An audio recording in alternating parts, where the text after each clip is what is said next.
My name is Jenna, and I grew up in what looked like the perfect family from the outside. We lived in a massive house in the wealthy part of town, complete with a pool and a 3-car garage that my father's luxury vehicles called home. My dad built his company from the ground up, turning it into a successful enterprise that provided us with everything we could ever want. And my mother, Diana? Well, she made sure everyone knew just how successful we were.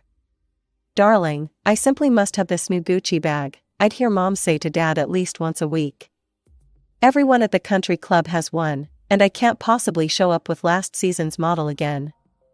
Dad would just smile, pull out his credit card, and hand it over without a word. That's how it always went, Mom asking, Dad giving. She didn't work a day in her life, but she sure knew how to spend money. Every month brought new designer clothes, spa treatments, and trips to exotic resorts where she'd post endless photos on social media. Meanwhile, I spent most of my time with a rotating cast of nannies. We went through them like Mom went through handbags. None of them ever seemed good enough for her. I remember one nanny in particular, Miss Sarah. She was different from the others. She actually cared about me, not just her paycheck. She'd help me with my homework, read me stories, and even taught me how to bake cookies. But like all the others, she didn't last long. I caught her wearing one of my silk scarves, Mom announced one day, though I knew for a fact that Miss Sarah would never do such a thing. "We simply can't have staff who don't know their place." I was 14 when everything changed. Dad had been working late more often than usual, trying to close a big deal. Mom was planning her next vacation to the Maldives, completely oblivious to the stress lines deepening on Dad's face. Then one night, the phone rang.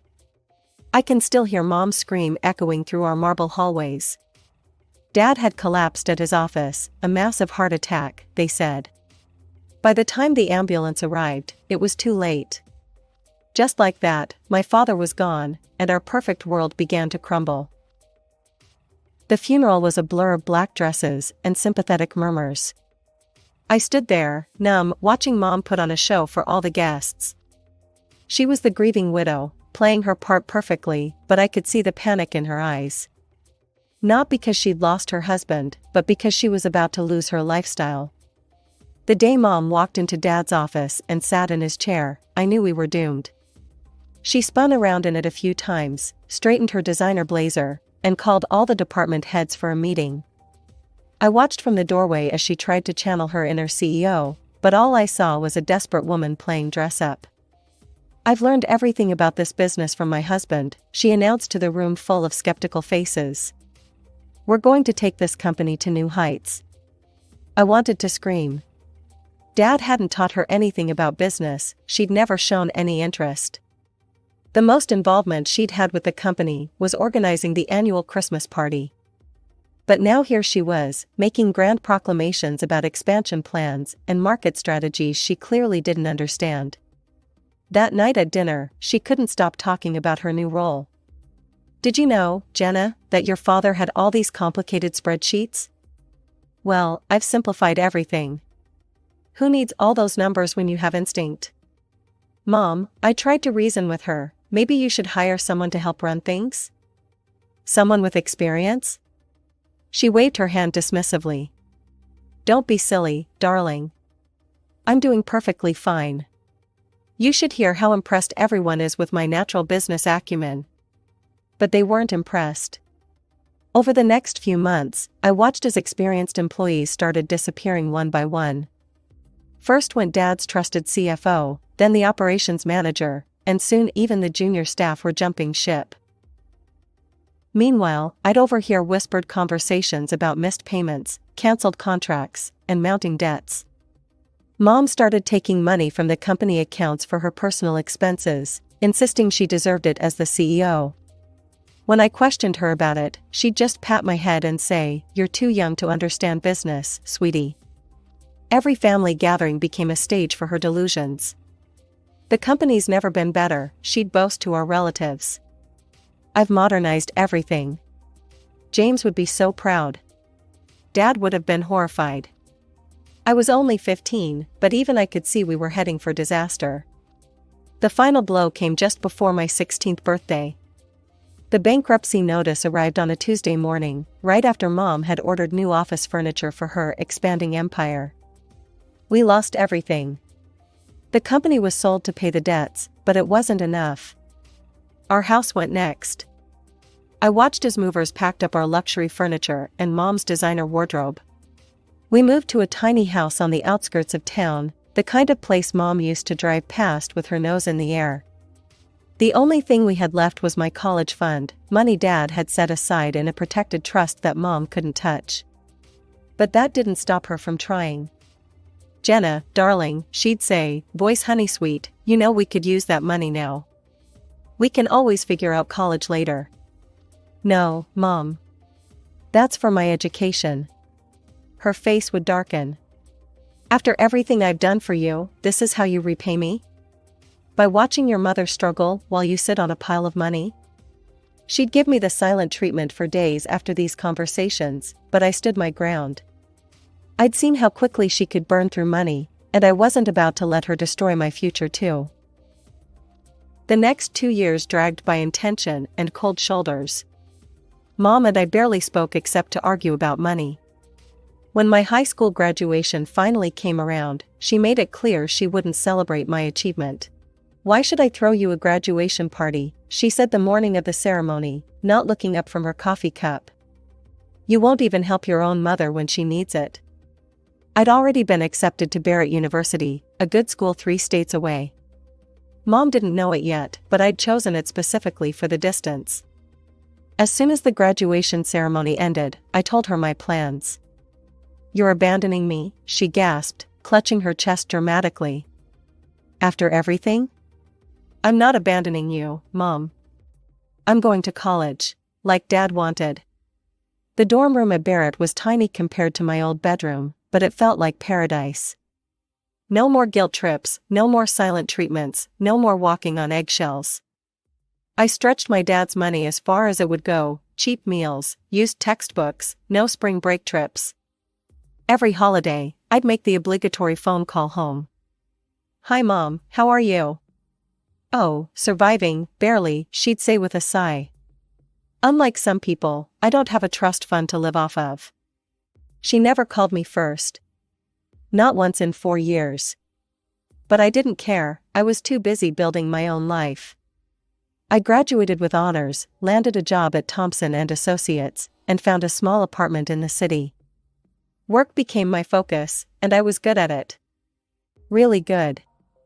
Within 2 years, I'd been promoted twice. Then came that phone call. It was Christmas, and I was doing my usual check-in. "The heating's broken again," Mom complained. "I can barely afford groceries, let alone repairs. But don't worry about me, I'll just wear 3 sweaters and eat crackers." Something in me shifted. Maybe it was because I'd just gotten another raise, or maybe I was just tired of the guilt. But I heard myself say, "I'll come visit next week." I flew home with a plan. The house looked worse than I remembered, peeling paint, broken gutters, ancient carpet. Mom opened the door wearing that martyred expression I knew so well. "I'm doing well at work," I told her over coffee. "I'd like to help. I can give you $1,000 a month, and we can fix up the house a bit." Her eyes lit up like I hadn't seen in years. Within weeks, the house had fresh paint, new carpets, and working heat. Our new routine started slowly. Mom would call with an invitation to dinner, her voice warm and enthusiastic. "Jenna, sweetie, I was thinking we could try that new Italian place on Mason Street. Nothing fancy, just a nice family dinner. I've invited Aunt Carol and Uncle Pete." These dinners became our thing. Mom would pick modest restaurants, places where the entrees didn't break $30 and the wine list fit on one page. Sometimes it was just us, other times she'd invite her sister Carol, or her old friend Martha, or Uncle Pete. The bill usually came to around $200, which I always picked up without hesitation. I still remember the first time Mom bragged about me at one of these dinners. We were at Luigi's, a cozy family-owned place with checkered tablecloths and candles stuck in Chianti bottles. "Did I tell you," Mom announced to Aunt Carol, beaming with pride, "that Jenna just landed the Anderson account?" The biggest client in her firm's history. My daughter's a real powerhouse in the business world. Takes after her father that way. It felt good. Different from the way she used to brag about me as a child, when I was just another accessory in her perfect life. This time, she was genuinely proud of what I'd accomplished on my own. The dinners became more frequent. Mom would call every couple of weeks, suggesting new places she'd heard about. Never anything extravagant, she seemed to understand the unspoken boundary there. She'd invite different combinations of relatives and friends, small groups who were always grateful and never presumptuous. Meanwhile, my career continued to flourish. I closed bigger deals, earned larger bonuses, and finally had enough saved for a down payment on my own place. The mortgage was substantial, but manageable with my salary. Mom came to my housewarming party, and for once, she didn't make any comments about the size or location.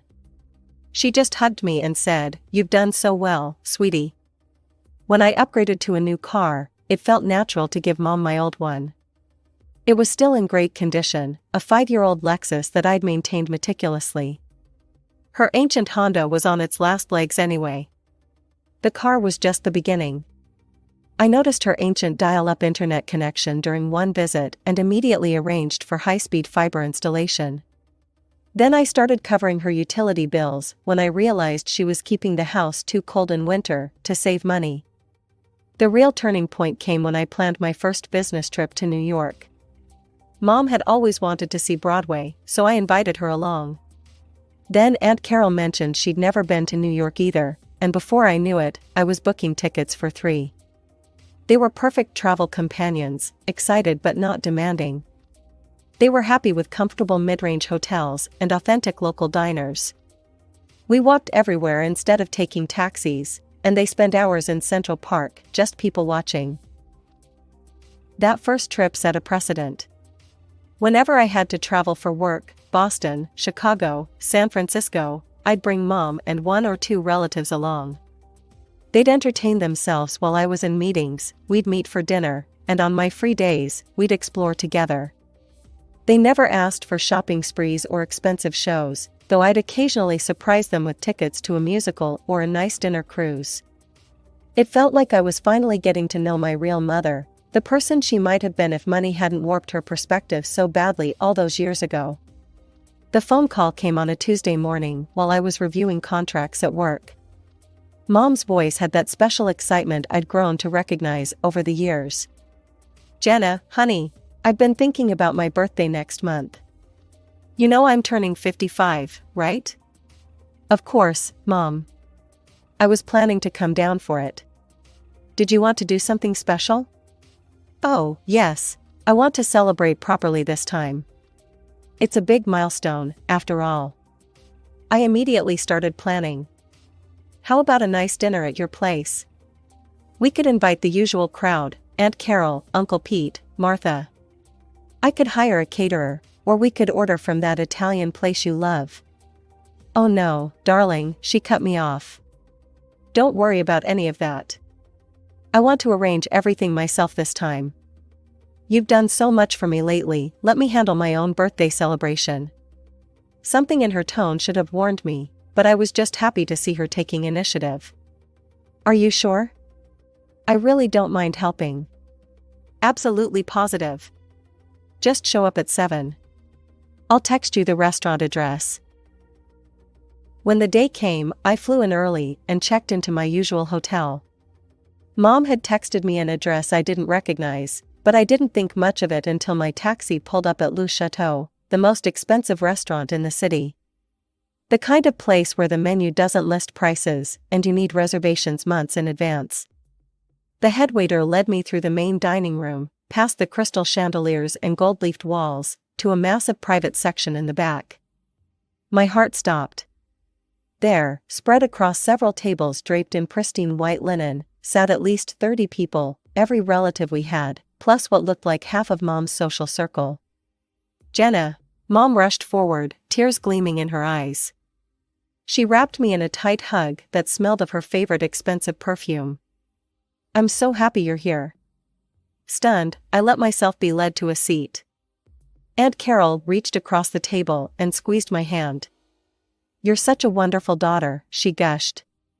"Your mother couldn't stop talking about how you insisted on throwing her this amazing party.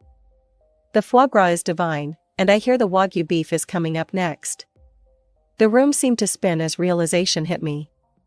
Mom hadn't just arranged her own birthday party, she'd arranged an extravagant celebration that she expected me to pay for, without even telling me about it. My stomach churned as I watched plate after plate of obscenely expensive food arrive at the tables.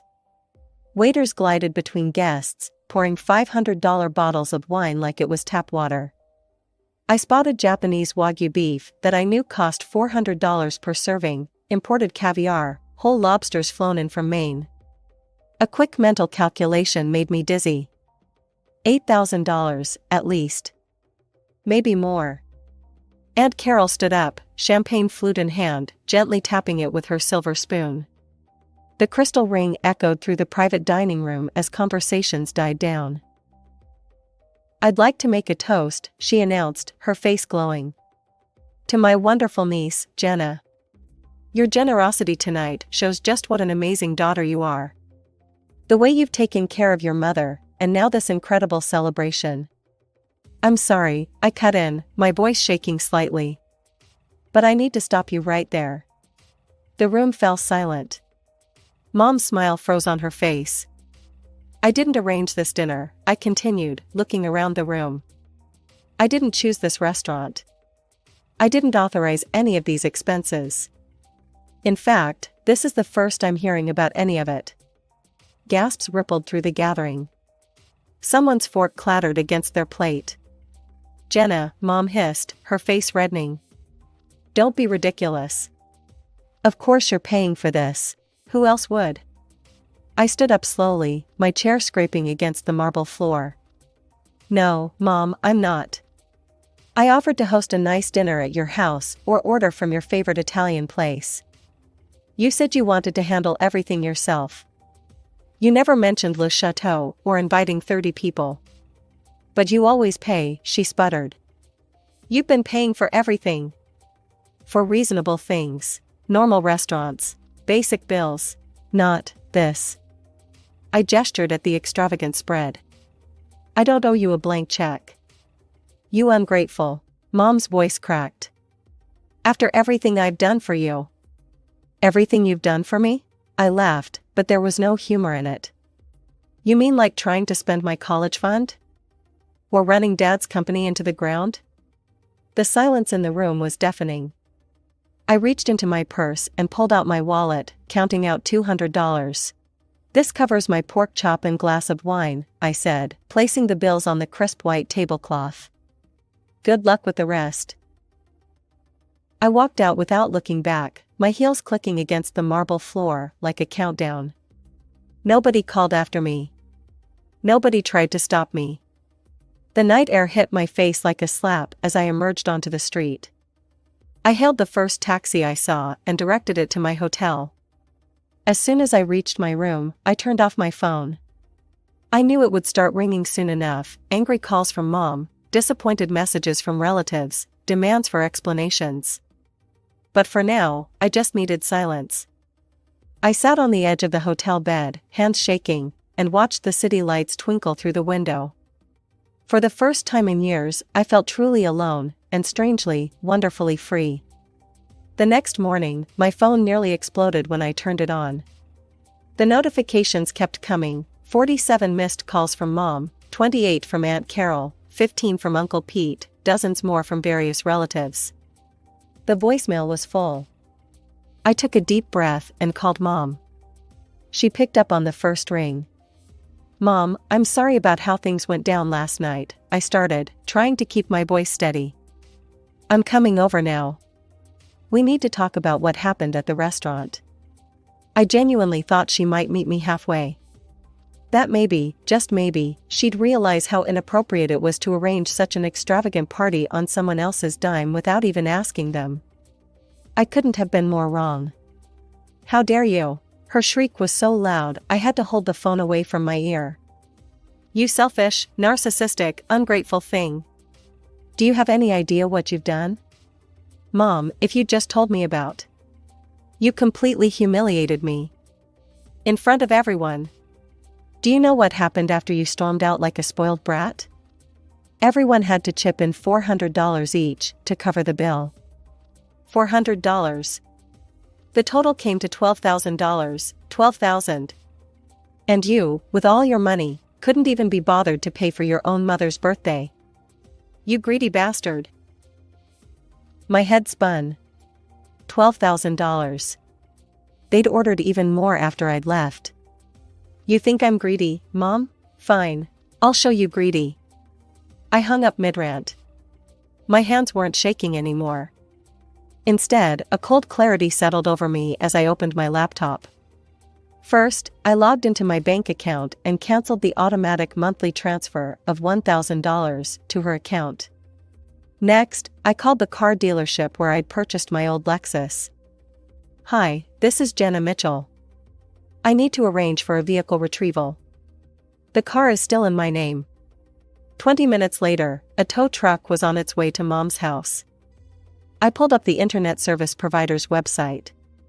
3 clicks and her high-speed connection was scheduled for disconnection. Finally, I opened my social media account and started typing. Important announcement for my family members, effective immediately, I will no longer be financing any trips or travel expenses for my mother or relatives. Any previous arrangements are cancelled. Please make your own travel plans going forward. I hit post and closed my laptop. It felt like closing a chapter of my life. The fallout was nuclear. Within hours of my social media post, my notifications exploded with comments from relatives who, just days before, had been more than happy to enjoy my generosity. How could you do this to your own mother? Aunt Carol wrote. After everything she sacrificed for you. You're nothing but a selfish, money-obsessed ingrate. Uncle Pete, who'd traveled with us to San Francisco just 2 months earlier, chimed in, your father would be ashamed of what you've become. Is this how he raised you? To abandon family? The comments kept coming, each one more venomous than the last. My cousin Rachel, who I'd helped move into her new apartment just last year, posted, don't bother showing up at my wedding in September. I don't want someone so heartless at my special day. Aunt Carol followed up with another blow, and you can forget about my 60th anniversary party next month. We don't need your money or your presents. It was fascinating, really, watching how quickly they forgot all the dinners, all the trips, all the times I'd picked up the check without a second thought. Now I was the villain in their story, the greedy daughter who'd cut off her poor mother. None of them mentioned the $12,000 dinner bill they'd been forced to split. None of them questioned why Mom had invited 30 people to a restaurant where entrees started at $300 without discussing it with the person she expected to pay. In their version of events, that part didn't matter. The first few weeks were the hardest. I threw myself into work, took on extra projects, anything to keep my mind occupied. My phone kept buzzing with messages from unknown numbers, relatives, trying to reach me through different phones after I'd blocked them. I changed my number. Some nights, I'd lie awake wondering if I'd done the right thing. But then I'd remember all the times Mom had manipulated me, all the guilt trips, all the endless demands, disguised as love. The birthday dinner wasn't an isolated incident, it was just the most blatant example of a pattern that had been there all along. 2 months after the restaurant incident, Mom tried to reach out. She used her neighbor's phone to leave a voicemail.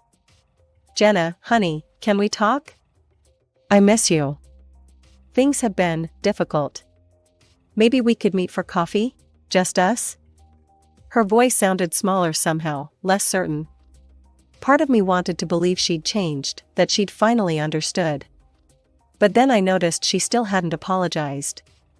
There was no acknowledgement of what she'd done, no taking responsibility. Just another attempt to reel me back in. I blocked that number too. Life went on. I got another promotion at work. Without the constant drain of supporting Mom and various relatives, my salary stretched further than I'd ever imagined. I took a trip to Europe, alone this time, no relatives to entertain, no one's demands to accommodate.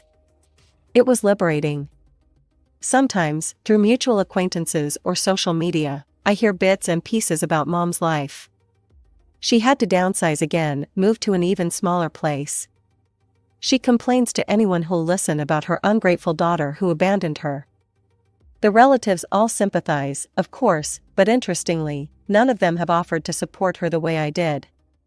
Do I miss having a mother? Sometimes. But I miss the mother I needed, not the one I had.